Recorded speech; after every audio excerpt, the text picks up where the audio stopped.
to be James Bond.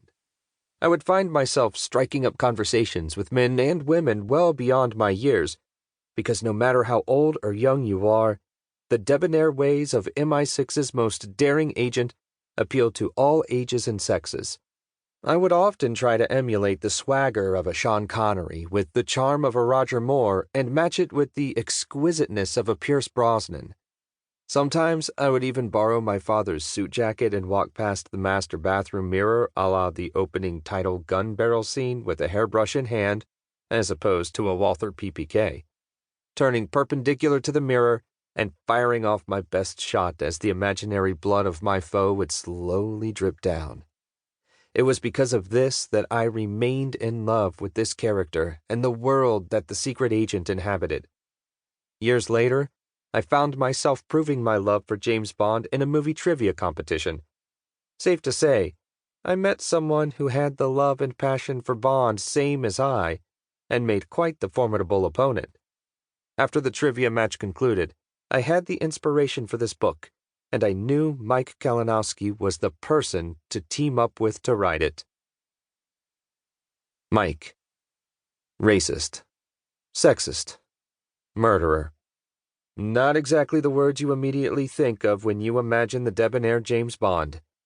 And yet that was the way that 007 was brought to life.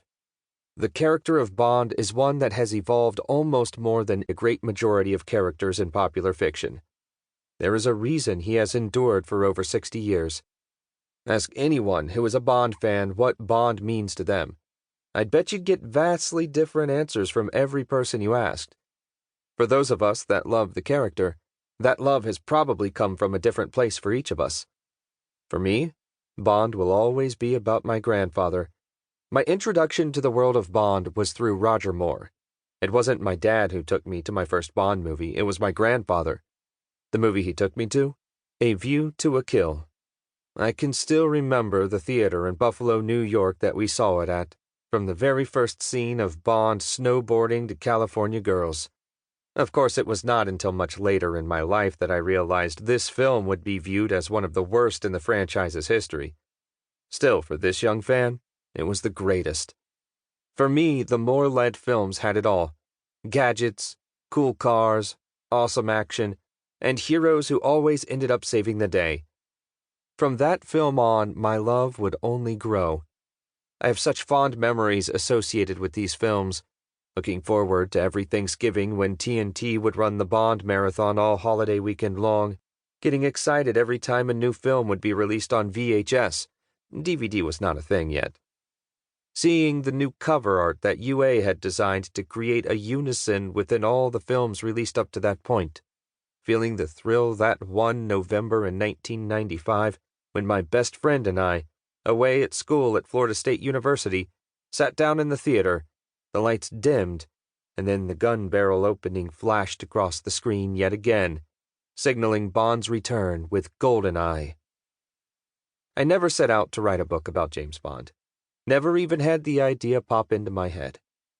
Now, I could sit here and tell you about how I am one of the biggest Bond fans in the world, but that still wouldn't change the fact that I had no desire to write a book about him.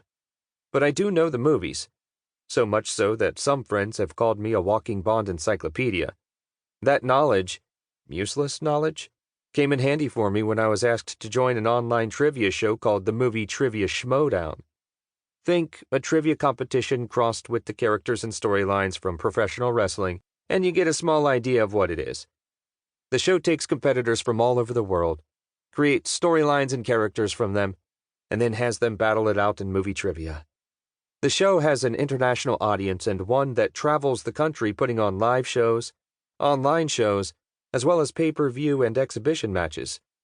In the game, there is a round where 12 slices are put on a wheel and the competitor then spins the wheel. Whichever slice it lands on, the player then gets 5 questions in that category. There are hundreds of categories, and each player selects 2 slices, usually something they're highly knowledgeable in, to add to the 8 random ones on the wheel. Well, as you can guess, Bond is my go-to choice.